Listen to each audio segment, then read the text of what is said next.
Welcome to the webinar, Making Value-Based Care Work for You, the business case to transform into the health system of the future.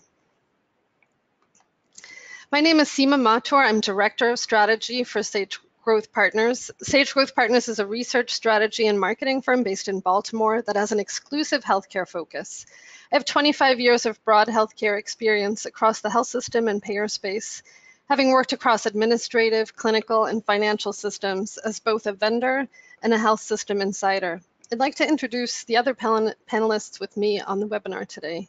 We have Mason Beard, who's the Chief Solutions Officer of Population Health Management at Philips. Mason co-founded Wellcentive in 2005 after recognizing that the way providers will be paid would change from volume-based structure to a system that rewards providers based on the value they deliver as measured by cost and quality. After Wellcentive was acquired by Philips in 2016, Mason first served as the Chief Product Officer. Today, as Chief Solutions Officer, Mason focuses on accelerating the company's population health management vision and solutions to help providers and health organizations deliver excellent care and better patient outcomes at a lower cost.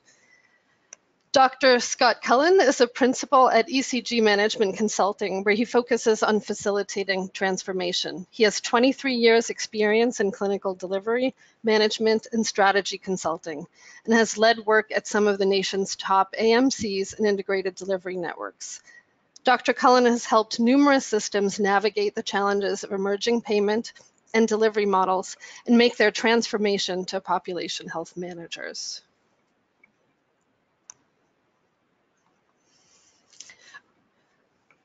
Our agenda today is to talk through the changing market conditions, help you understand the tipping points in your market, what's driving adoption of value-based care, and how to read the tea leaves, understand how to keep your feet in both worlds and stay afloat, and finally give you a sense of how to suss out a return on the investments you make in value-based care.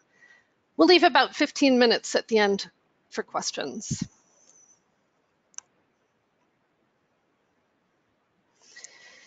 Is the push to value care here? Are we finally gaining momentum? Let's take a look at some of the data. A 2016 Philips survey found that on average, only about 8% of revenues were coming from value-based care, and only about 3% of that was at risk. And this is consistent with other surveys. Fast forward to 2018, Sage Growth Partners survey found that 62% of executives said that they got less than 10% of revenues from value-based care. Though 17% had moved more quickly to value-based care, the forerunners, they had more than 25% of revenues tied to value-based care. Speaking of forerunners, Philips Wellcentive has partnered with Lakeshore Health Network, now part of the Affinia Health Network. They have an ambitious but attainable goal of 75% of their revenues coming from value-based care by 2020. They clearly see an opportunity with the value-based payment models and are moving towards that opportunity.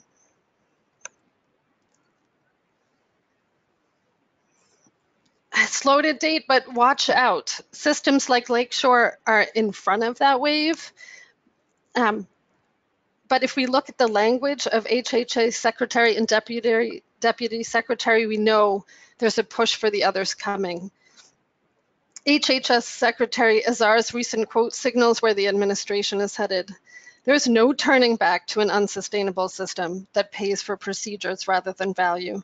The only option is for HHS to take bolder action and for providers and payers to join us. The financial pressure to change the healthcare system persists, and pressure is driven by the well-known age and illness demographics in the US. HHS is responding. Eric Hargan's more recent quote in late April, if we need disruption to deliver the care Americans deserve, then disruption is on the way.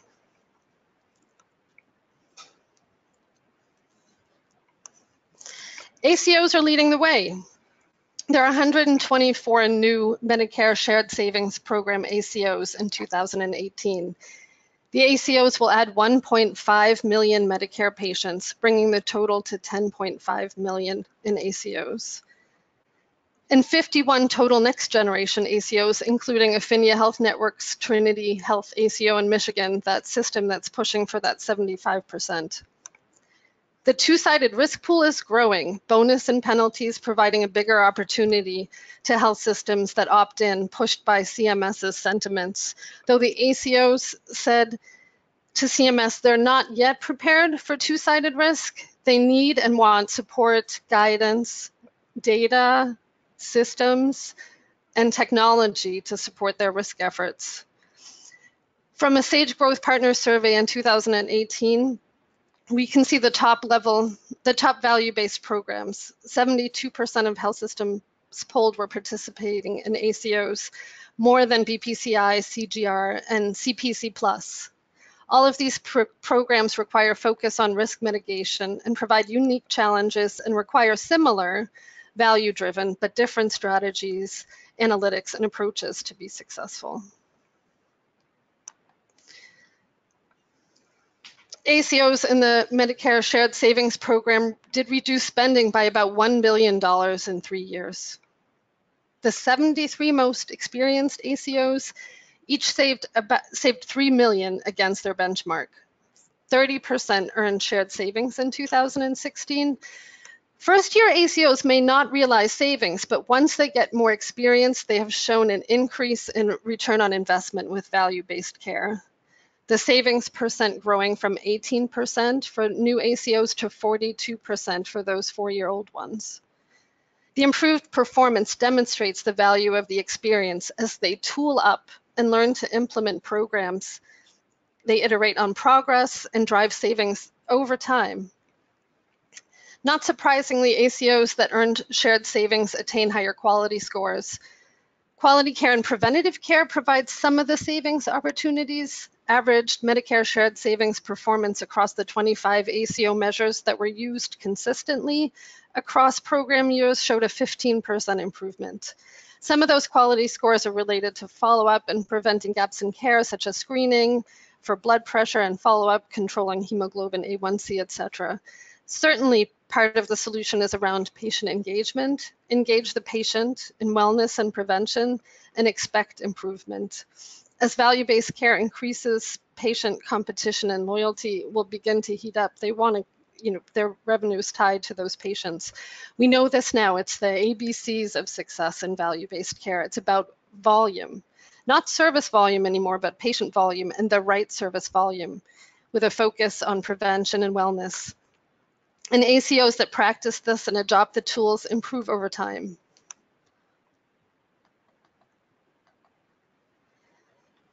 And value-based care is local. You will find the speed and acceleration differs by market. This map shows the overlap between bundled payments and ACOs.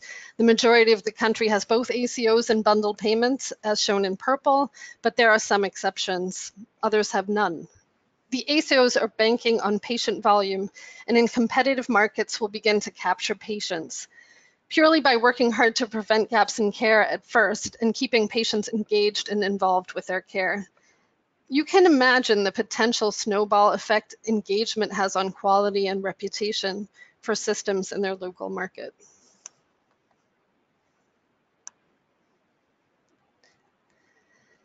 Further, we know there's complexity in each market. Many factors will influence the momentum. Here's a snapshot of the market in Austin using a soon-to-be-released, unique, and exciting tool that Philips Welsenev is developing.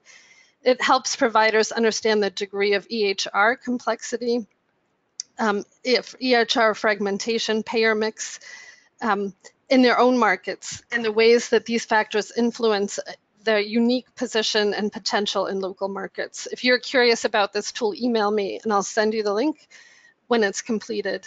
These factors taken in concert can help systems determine their strategic priorities unique to their market.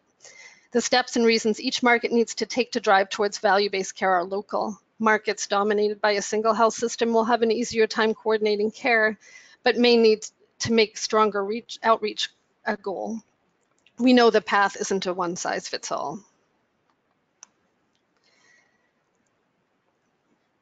And then there's the healthcare consumer. Patients paid 30% of the cost of medical care in 2015, and that's been growing. They will increasingly demand better convenience, greater value, more transparency in costs. The systems in any market that get nimble and start paying attention to the needs of their customers are already demonstrating significant advantage against their competitors as they improve the patient experience, capturing more patients. But as disruptive innovators enter the market, that bar rises more quickly than most systems are prepared to deal with. And the risk of losing visits for your existing population or losing those future lives will increase if health systems are not prepared to respond and integrate change quickly. It's no accident that non-system retail and urgent care has become a $10 billion industry in just the past 5 years. I'll leave it to Scott now, who will describe to you how to recognize the tipping point in your market towards value-based care. Thank you, Seema. So on this next slide, you'll see some of the harbingers of change. First of all, mostly what we're talking about is conditions in which we are addressing competitive markets. So we can advance this, and the early signs in those markets that we start to see movement toward value-based care is when large employers are seeking cost reductions directly from payers. This leaves aside any of the CMS initiatives, which are obviously significant and are driving this change as well. But when you start to see the commercial payers and large employers trying to directly solicit, either from payers or from the systems themselves, movement along the value continuum. Also in those markets in which you're going to see a predominance of cost shifting to patients, we see this in the high deductible health plans. That's also a driver, because as more money has to come out of individual people's pockets to support the change and support their own health care, that's going to drive more activity. Another interesting harbinger that we see is when Medicare Advantage plans become more prevalent in a market. These are different from the plans that are sponsored by CMS directly, such as Medicare and Medicaid, but rather we're talking here about commercial payers who are going to take those Medicare lives and manage them more directly. Those plans tend to be less expensive for the end users, but have a higher degree of measurement rigor and direction of patients through the networks. So that's a kind of narrow network in a way. Now, as we see markets progress into later signs, when as a competitive system in a market you have to be more concerned about moving more quickly, is when legislative initiatives to control costs start showing up. So particularly in the Medicaid programs, but also, for example, here in Massachusetts, we've seen some movement toward the state taking positions on commercial payers, and the health systems have to be responsive to legislative concerns about the rising cost of healthcare. So right here in Massachusetts, we've seen several statements from the legislature regarding the need to control costs and contemplation of various initiatives to do so from a legislative perspective. You don't want to see that happen when you can avoid it. So competitors that are moving to narrow networks or provider-sponsored health plans are also telling you that your market is moving more quickly and you're in a later phase of movement toward value-based care. When your competitors are either partnering with major payers or are setting up their own provider-sponsored health plans with distinctive lower cost offerings in that market, you have to be concerned. And let's talk a little bit about the shift in terms of activity. So what happens in the health system in the future when we are more fully at risk for the cost of care and we're being measured based on outcomes as well as cost, we can expect a very different distribution of activities and environments. Early value-based care efforts are essentially focused on shared savings, but even the MSSP products in the later stages move us toward a position of potential downside risk. And what that means essentially is that we are going to have to pull money out of our pockets as health systems to pay for care when it falls outside the normal bounds of cost. And what that implies, frankly, is that the systems then need to be more cost sensitive and efficient about their own care. So in the next transition in this slide, you see that a large amount of the activity actually moves into the digital space because lots and lots of care that's provided now, either in physician offices or in emergency rooms, could actually be provided remotely through telehealth or other modalities, and this becomes more cost-effective for health systems once they're on the hook for the cost of care. There will still obviously be a need to connect with providers in the physical space, so there's always going to be some business in the ambulatory area, but we're also going to see a decrease in care provided in hospitals. So piles of bricks and mortar are going to be shrinking, as we've already seen in some of the more aggressive markets. And you're going to see a lot more care moving into the home, either through hospitalization at home programs, remote monitoring, or through home health that is a diversion away from emergency room department care, away from admission to the emergency room through the ED. So we predict that in 15 to 20 years, or rather, 10 to 15 years, we're going to see something more on the order of 5% of care provided in the acute space, and an increase in the amount of care that's provided at home and in current post-acute environments such as skilled nursing facilities.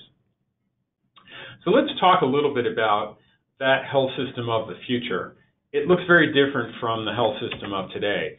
And in our view, there are several pillars that support transformation across this.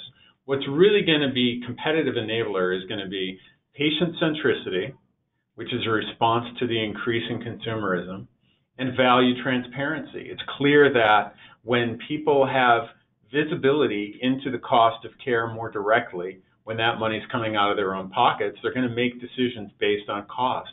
And the research supports that the threshold for what we perceive as providers as the value of continuity is actually a much lower threshold for the individual who is paying for their care. They'll, somewhere between $500 and $1,000, they're willing to abandon their PCP, or they're willing to switch health systems and begin to shop based on price, and that's only increasing. So the need to have value transparency and the need to wrap services around patients is going to have to be enabled by these dimensions here in the middle. So the workforce is going to change. Our financial model for how we take in reimbursement is going to change. Our population-based care model is going to be one of the biggest changes that you saw earlier in that pie diagram, where a lot more care shifts digitally and to the home. And of course, the provider network that we need to support that is also going to change through partnerships, through extension, through the focus on primary care over specialty care. All of these forces are going to have a major impact on the provider network. And the facilities and services that we provide in those facilities is also going to need to change. So when we are at risk for the cost of care, we are going to be seeking to provide care in the lowest cost environments. And in the value-based care model, that makes more sense for providers than it does in the current fee-for-service model. Finally, the way that we look at how we organize and govern these organizations is going to be significantly different as well. One question is, will hospital administrators be running the health systems of the future when only 5% of the activity in those systems occurs in the hospital? It's a reasonable question. Ultimately, all of this needs to be enabled by appropriately interoperable technology, both for the care of the patient on an individual basis at the transactional level, as well as for looking at the population as a whole and being able to abstract intelligence around how that population is behaving, what the costs are, and how we can address those things proactively rather than reactively, which is what we do now for the most part. And on the next slide, I just want to point out a bit about what we're talking about when we say patient centricity. It really goes well beyond, say, valet parking, or what we talk about typically when we think about HCAHPS scores and other measures of what it means to be patient-centric. There's really a circular set of concentric circles that are enabled by those outside of them at each level. And the center ring really talks about service. It's a very different model for service when you're talking about a value-based environment where you have competition. suddenly providing 24/7 support for patients becomes much more critical. It moves from being a model in which you're lucky to get an appointment with your doctor to being treated like a valued customer, all the way from the front desk of the hospital or the physician office right through to the housekeeping and food service staff. It's not just an attitude of friendliness either, but it actually involves anticipating the needs of patients and meeting them, almost as if your business depended on them. So I'm not sure about you, I haven't experienced that very often, but in the health system of the future, the way that we support that is by bringing care to the patient more often than we bring the patient to the care. And we can support those environments of care in the home and in the community and digitally more effectively when we can coordinate that care across all those different environments seamlessly and enabled, of course, by technology. Both the transactional kinds that I talked about earlier, where you're getting what the provider needs in terms of information at the right point at the right time. And finally, comprehensiveness is an element of this. When we think about comprehensiveness in the health system of the future, and in terms of real patient centricity, what we're talking about is having services that help you when you're well, having services that enable you quickly through the continuum of care when you have an episode of care that occurs, either something severe or something as minor as a suturing episode. And also for those patients who may be facing chronic severe illness or even end-of-life care, having the capability to be able to provide that again seamlessly, all enabled across the continuum by technology and by appropriate management and governance. So that is our view of what real patient centricity looks like and what it takes. It's obviously more transformational. If you go to the next slide, really a lot of the elements of this, it's really quite daunting in some ways to think about this from the perspective of a health system. There's a lot to think about if you're going to become truly patient-centric, but it needs to be addressed because it's going to be a key competitive differentiator in markets where in the future you are competing based on value and you're competing based on patient centricity. And let's talk a little bit about the value transparency piece on the next slide, where we see these drivers occurring, obviously in markets where you have payers who are taking a reference pricing approach, where you have high deductible health plans, and where you're suddenly finding yourself constrained in your ability to shift costs from your government payers who aren't paying you enough to cover the real cost of care to the commercial realm, where increasingly you're seeing pushback from the payers because they're getting pushback from the employers who are getting pushback from their patients who are ultimately footing the bill.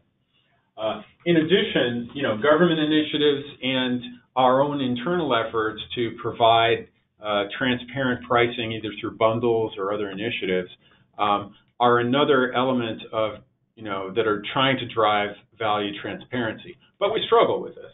This is a challenge. It's a difficult thing to do. On the next slide, we can see, though, that the value of doing so is substantial. And these are just a few data points that talk about why this is a critical differentiator in the health system of the future.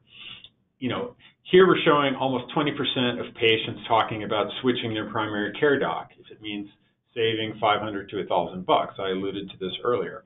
There are other studies that have shown those numbers being even lower, in fact. Also, if you look at what happens even in the world of pure cash business, a surgical center in the Midwest posted prices for what they did, and they saw a significant increase in their business based on the fact that they were able to give people a price up front. Transparency trumps uncertainty any day of the week when it comes to your medical care. And cost is a significant element of that. So what we see borne out in that study is that the more transparent we can be about the value of services we're providing, the better we're going to be in a position to compete. And it's really becomes critical because this last study from several years ago talked about the fact that those who compared prices across different providers when that information was available, the vast majority of them would continue to do so. And you can imagine that it's a snowball effect that as that becomes more widely understood, more and more people will show prices which will make consumers even more likely to seek out that information and make decisions based on that. So once you hit that tipping point in your market around that capability, it's going to be critical. So I will wrap up there and leave it to Mason to take us home to talking about, no, wait, I have one more slide, sorry. So to talk about how we address this, can you jump to the next slide? Thank you. When we think about what are the no regrets strategies that we can use to address these market drivers, we have to think about what's occurring in terms of infrastructure. The demographics are obviously rising now in terms of the aging population, but that boom actually only goes on for about another 15 years. Once the current 60-year-olds peak and become our current 75 and 80-year-olds, we see far, far fewer patients than coming in the door. So when we think about how we're going to address the increasing demand for healthcare of that population, building 40-year plants and more piles of bricks and mortar is not really the way to go. We're going to be making expensive investments that are only going to work for the next 15 years. We're going to need more cost-effective ways to think about how we take care of people. So we're going to need to build more flexible, lower-cost environments, focus on moving care to the community, and focus on getting paid for it now. We have to think about change management as well, because a lot is going to be changing in healthcare over the next 10 to 15 years, and we need to become more flexible. That's not been a hallmark of our health system to date, but it really has to be critical in a competitive environment where you have other folks figuring it out before you do. You're going to be at a significant disadvantage. And the care model itself obviously needs to change. Even in a fee-for-service model, focusing on patient-centered care is competitive. Focusing on value transparency is competitive, as has already been demonstrated. So moving care to the home and the community is smart where we can get paid for that, and we have to think about our contracting strategy carefully with payers so that as we reduce the cost of care, we reduce the cost of hospitalization and utilization, we do not fail to benefit from that. And a big piece of that is figuring out the digital picture. Figuring out how we do that now and how we get paid to do that now in partnership with our payers is going to be critical. Finally, when you do think about how you get paid to do this now, the payment strategy is going to have to be on a value basis. We're going to have to be talking to commercial payers on a total cost of care basis, just as CMS is pushing examination of care on a total cost basis. And in some cases, we're going to find that payers do not want to let us take on full risk for the cost of care for a variety of reasons, not the least of which is that they make money doing it that way.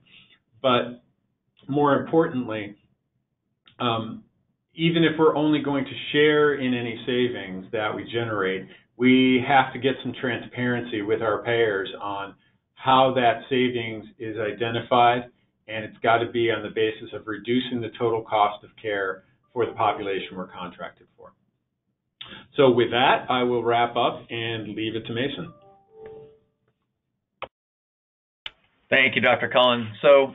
And good afternoon, everybody. So at this point, hopefully in the webinar, all the attendees are thinking about value-based care in their market. And what Seema and Dr. Cullen are talking about is some of the signs that are really the signal of value-based care becoming a reality and the market pressures that are driving that. But now let's move into what do I need to do and what capabilities do I need to have in order to leverage this environment and execute on some of the strategies that Dr. Cullen covered. And I'm going to go ahead and I'll skip to the punch. It's not an EHR. And I know that's painful. I've been in many conversations with technical people in health systems, and they hear it from their C-suite. If it's not in Epic, I really don't want to hear about it, right? I mean, I'm a billion in, we're implementing. I don't want to hear about it if it's not in Epic. And I get that, and we have to delicately traverse these conversations. But what I want to cover is a little bit of a capability framework that is going to help you execute on the strategies that Dr. Cullen just covered. But let me just kind of double click on the EHRs not being the answer. And EHRs are critical to an ecosystem. I should probably have started there. That the data that you're getting from those encounters and you're getting from the EHR are critical to fuel some of the capabilities I'm going to talk about. So, but from does it solve the whole suite? Does it allow me to master all the capabilities to participate in value-based care? A survey conducted by Sage Growth says no. Executives are saying it's not cutting it. And we see that 60 to 75% of the executives are saying they're searching outside of the EHR for the solution. So there's the marketing piece that says EHR will do it all. And then there's what we're hearing from executives. And specifically, if you look on the graph on the bottom, it's really around the quality program optimization. As Seema said, that's a regional play. That's a market play, and an EHR is going to have a hard time with that level of customization, if you will, and that knowledge of payer programs in VBC. And you can read the chart as it kind of goes down from all the capabilities around patient engagement, risk stratification, social determinants. People are moving and looking at other tools outside of that EHR set and really looking at an EHR as a DNA of billing and capturing an episode and capturing being the legal medical record of an encounter. So moving on from that, so Mason, that's great. What is the answer? I'd like to propose a framework for you and go and talk about the capabilities we feel like you need to master to perform in a value-based care environment and really execute on the strategies that Dr. Cullen just covered. And it all starts with data. So we're going to start with a traditional understanding of what data do you need to master, and it's the stuff that we all know. It's the adjudicated claims, it's the pre-adjudicated claims, it's the EMR data, lab data, et cetera. But I'm going to go ahead and couch that in this framework as retrospective data elements. And the next piece of data, which is absolutely forward-thinking and should be new to most of you on the webinar, is the prospective data elements that also include real-time wearable data. This could be patient-reported outcomes, the data that's coming in at a velocity and a frequency a lot faster than some of the prospective data elements that a lot of us have kind of grown up in that world and leveraging that. But there's a whole new set of capabilities and data that we should leverage in that we would want to call prospective and more real-time data, risk algorithms, et cetera, that are going to come in a lot faster. So after the data, I want to move here to kind of the logical next step, which is you need some insights from that data. So data-driven insights that you can get from prospective and retrospective data, first and foremost, is how are you performing today? Dr. Cullen talked about how competitive the markets are in the narrow networks, and you need to pull out of your data how you're doing in contracts, how are you doing from a cost and a quality perspective, as well as starting to create the longitudinal data record. This is moving beyond episodes and moving beyond encounters. How do you create, if you want to get to that centricity Dr. Cullen was talking about, we have to be able to create a true longitudinal record with some social context as well and social behavioral data. So it's a new way of looking at data sources, and the data-driven insights is teeing you up for execution in a value-based care world. So the data layer and the insights are kind of our initial steps. And when you talk about, or I heard Dr. Cullen and Seema talk about the prevalence of Medicare Advantage plans out there, you've got to sync up with your revenue cycle management and align your financial, your utilization management, and your views into the actual cost and total cost of care of the care that you're providing. And this is going to be something that you need to align after you have the insight from the data. And the next step, which is critical, is a step, but the next is you have to get your providers involved in the loop. You've aligned it to your revenue cycle management. You understand true cost of care, et cetera. You have to socialize that in the provider community. And I say provider because that's mid-level physician, pharmacist, et cetera. Everybody needs to look at the care delivery process like a business and look at measuring the value that you're delivering. And we feel like from a capability standpoint, it's really important to push that context and that understanding directly to the EHR workflow. Now, I'm not saying take discrete data elements and pushing back into the EHR. What I'm saying is put the context of the value-based care initiative in the physician's workflow or the provider's workflow during the encounter. So if the patient they're seeing is a Medicare Advantage patient and that Medicare Advantage patient needs they're failing in certain quality programs, you need to put that into the physician's workspace, if you will, during that encounter. That's critical for activating the provider and getting them on board with these VBC opportunities that we've learned about. And the next thing is this is directly tied to leakage prevention and the support of narrow networks is, and we also think this is a big provider activation capability, is referral management. You have to master that capability of steering your patients in your network to the appropriate care setting through referral management. And we have this included in provider activation because of the power of the PIN. This is where it starts, and you have to get that awareness in front of your providers. So rounding out our framework, and this is probably the most complex piece of the framework, is you're moving beyond leveraging data and gaining the insights, aligning through revenue cycle management, getting your providers engaged. You now have to activate your care extenders, the technology, and you have to enable connected care. So this is moving, this goes back to Dr. Cullen's stop building your 40-year plans and building more hospitals.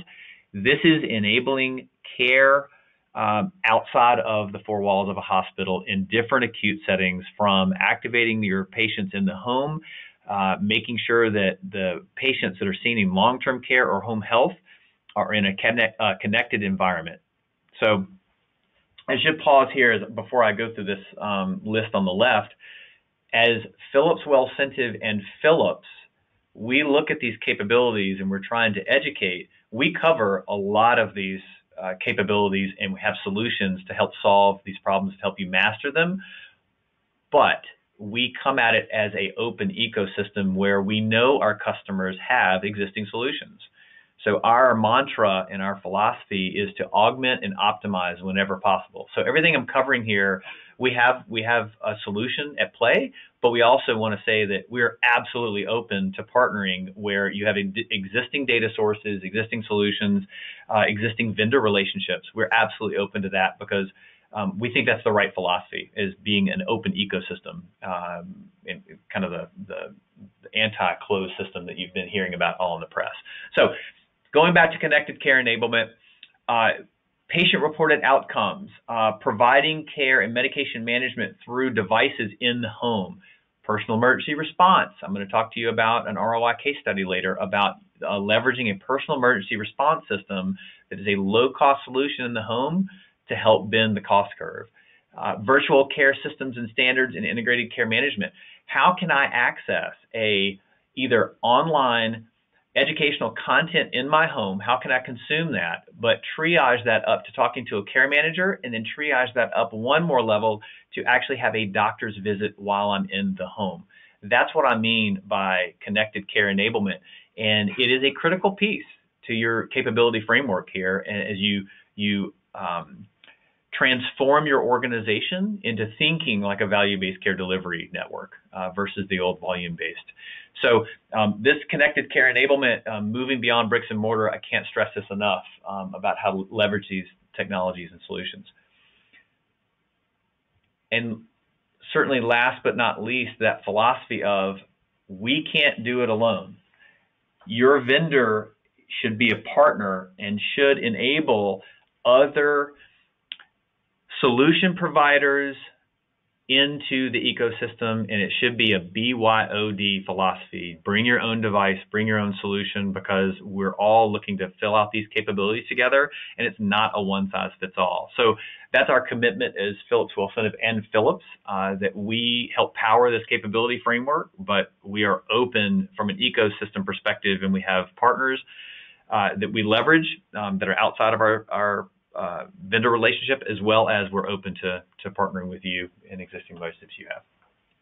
So that's our thoughts on a framework that's going to help you execute and be successful as you master this. But let's talk about some of the folks out there that have done this, and let's talk about some of the ROI models that we've seen and some of the success stories we've seen. So first, and I alluded to this earlier about the personal emergency response systems, but we are finishing up a 5-year retrospective study, and it was done with the Philips CareSage algorithm and Partners Healthcare in Boston. But basically, we were able to predictively look at a set of managed patients and reduce hospital admissions, mainly because we're predicting the risk. And because this system has set those capabilities and that framework as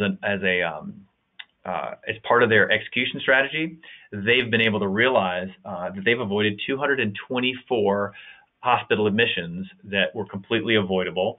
And looking at the just pure admission costs that they saved, $3.1 million.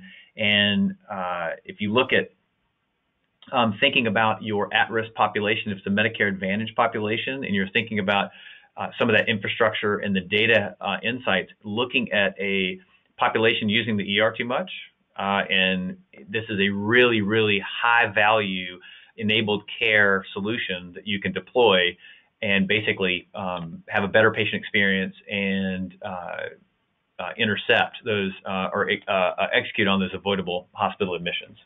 So that was one piece, and it used every little bit of the capability framework I just covered, specifically on the connected care piece, the PERS. But let's look at another one. So if that makes sense to you. Another really good example of somebody executing in a value-based care world is Lynn Community Health Center. Again, this is connected to Partners Healthcare up in Boston, but they basically looked at what care team members could I leverage using data and analytics to intervene with these patients. So they executed on a connected care strategy where they looked at care coordination, which is a lot of the steerage. They facilitated pharmacy consultation and leveraged an in-home medication dispenser device, where one of the things that we found in that study was patients that were not taking their medications, or just basically the medication adherence problem, and using a combination of the device, the connected care device, as well as consultation from the pharmacist, which is a lot cheaper than a provider consult. Look here on the right-hand side of this slide, and look what we were able to accomplish here. 15% reduction in overall utilization. So by deploying the device and the people, you look at your utilization rates and how we were able to save money there. And then also a decrease in actual home health visits. So you're looking at your staff and your workforce to work at top of license. And this is a great example of looking at leveraging a pharmacist and your care coordinators and decreasing your home health utilization. Other is also your outpatient utilization dropped by 10%, and then the projected savings, kind of the net here, is $1.4 million. So value-based care ROI stories are alive and well. We see them, we document them. There's more on the website that you can pull down in white papers. And the goal of this and kind of sharing these with you is that VBC is real, and the transformation that Dr. Cullen was talking about is not only going to help you realize some of the ROI that's there, but also help you from a competitive standpoint in your own market. Your competitors are already transforming, and this is what I'm covering here is a way that you can fund that transformation. So the last ROI slide that I'm going to leave you with is basically this net is there's money left on the table. We feel like there's participation out there. There's really rich stories about participating in value-based care, but what we're seeing is they're not providers and healthcare organizations, according to the C-suite, is they know they're leaving money on the table from those quality program bonuses. And I would say from a maturity perspective, and if you kind of go back to what Seema was saying about experience matters with what we're hearing from ACOs, they're starting to scale and learn how to master those capabilities in the framework we covered, but there's still a lot of upside is kind of what we're hearing from the C-suite and what we're seeing here. And then the last thing I'm going to leave you with, and not to just jump on the EHR again, but it was really part of a third-party system that helped even the one-size-fits-all across that ecosystem of capabilities. The answer is not just leveraging a third-party system. It's looking at what ecosystem is going to really help you and all the capabilities across the framework that's going to help you. We feel like it's a party that's outside the EHR. So with that, I think we're going to cut over. We certainly wanted to reserve at least 15 minutes for questions and answers. You've heard a lot from us, but we certainly would like to hear from you. So what I'll do is open up the lines, and maybe Seema, you can coordinate those questions for us. Sure. Before I start reading the questions, I just wanted to mention that Philips Wellcentive has a white paper that dives into this topic in greater depth. And when that website will be, or that material will be available in the next few days. So check out Philips Wellcentive website to search for that. As well, ESG Management Consulting has a 10-question quiz tool that can help your organization plan your ongoing strategy, and that's the readiness assessment that you can see on the screen. But in the meantime, feel free to submit your questions in the question box. And I already have a question. Mason, maybe you want to tackle this one. You talked a lot about total cost of care, so one of the attendees is wondering how you define and think about total cost of care. I'm going to start the answer, and then I'm going to hand it over to my colleague, Dr. Cullen. But how do we think and define? I mean, in a value-based care world, in a world where I feel like the providers, everybody that's touching the patient needs to understand that this is a business where it's not just about revenue, but there's a cost containment issue. The way to socialize that and to understand that we're operating and the care we deliver is a business is with the total cost of care. Now, another vehicle to do that when you're looking at total cost of care is obviously bundled payment as a use case to show the providers what you're spending on the total cost of care. But that's a really good concrete example and the capabilities we can talk about where you're showing a provider and everybody that touches the patients a different way to look at a population when you're leveraging that one measure versus, and this is again, it's a slow transformation to get, it's a cultural transformation to get providers to think about, stop thinking about just volume, and total cost of care is a great vehicle as well as bundle payments to kind of make that an educational moment about looking at the total, the real cost involved in delivering care. Dr. Cullen, you got anything to add there? Yeah, I would just add that the payers know what it's costing them. Oftentimes, we as the providers do not always know what the total cost of care is because we're living in these little silos. You know, I'm living in my primary care office. I've got the cardiologist knows what he's charging. The hospital administrators know what that admission cost, but only the payers right now, in most cases, have the overall view of the total cost of care, and they're looking at that against benchmarks for their populations, both actuarially as well as real experience over the past year or two. And so what they want to see is that for a particular bundle case like Mason talked about of, say, hip replacements, for example, or even for medical things such as community-acquired pneumonia or CHF, They want to see that one provider is delivering good quality at a lower cost for equivalent patients against, say, another provider in the area who may be 10 or 15 or 20% higher. So that's how the payers think of this. Good. I've got another question out here about price transparency. What are organizations doing today to make their prices more transparent, and what recommendations do you have? Maybe what's also most effective? Dr. Sure. Cullen? Yeah. Right. So there are a couple of, so one example that most people are familiar with is Geisinger. They have a program in which they guarantee the cost for CABG, coronary artery bypass graft, for example, or certain procedures such as hips and knees. And essentially they post those prices. And because of that, and you know, other organizations like, say, Virginia Mason do this as well. So because of that, large employers like Home Depot are actually treating those folks as if they are centers of excellence, and they are shipping their patients to those locations to have the procedure done and then flying them home.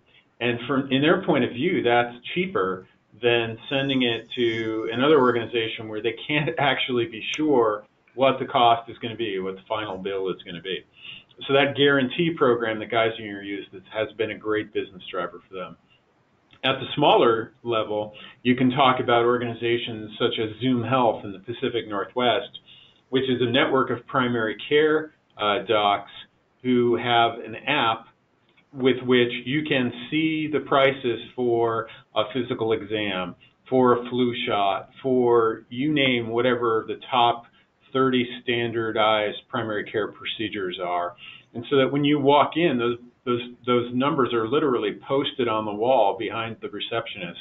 You know what you're going to pay before you go in. And like I said before, certainty trumps ambiguity any day, especially when you're paying out of your own pocket.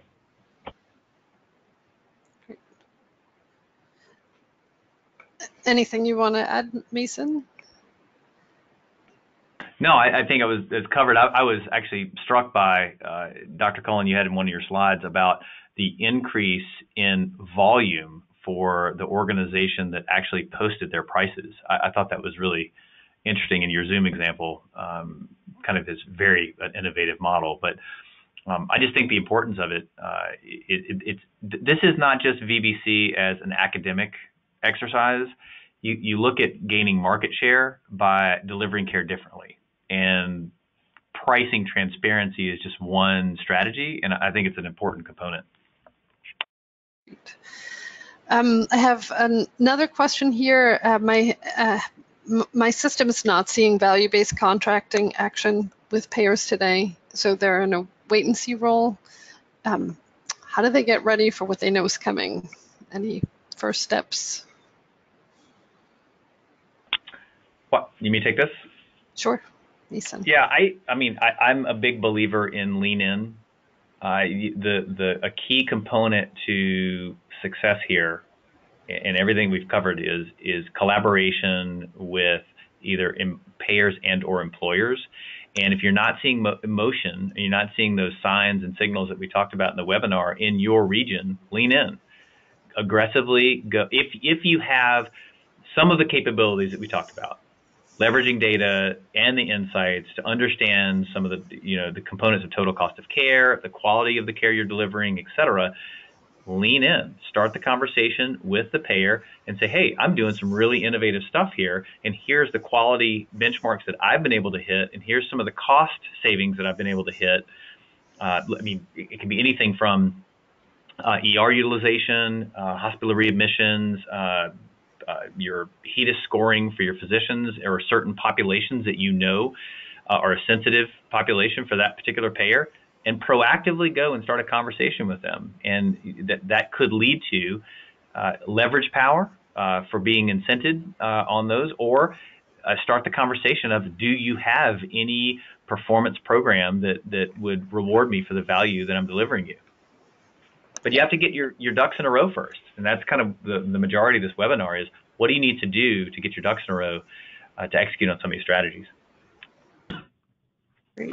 And this is Scott. I would argue as well that the government payers are already putting you in value-based care models, whether your commercial payers are doing so or not yet.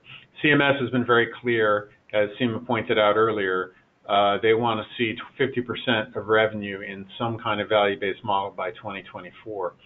So, and frankly, for your physicians, if they're not in MIPS or they're not in an APM, they're looking at a significant hit on their Medicare population reimbursements very soon if they're not positioned in some sort of value-based delivery contract, either through a clinically integrated network or an accountable care organization. If they're not in one of those, they're going to be on their own for doing the necessary reporting to meet the MIPS requirements. So basically, even if you don't think that you're in value-based care, you are in value-based care at some point. Yeah. I would Yeah, add. Dr. Cullen, wasn't there an old story about the lobster didn't know he was being boiled because the water slowly, the temperature was rising? That's right. You're already there. Yep, exactly. Yeah, and taking control of your destiny is probably better than having value-based care done to you. So those actions make a ton of sense. Those are the questions I have coming in. I don't see any additional. Really enjoyed the insights that you guys brought to the webinar. Feel free to reach out. We have our emails here if you're interested in those, the value-based care readiness quiz or the the white paper that we mentioned. They'll be available on the websites. And thank you. Thanks, everybody. Thanks for attending. Thank you.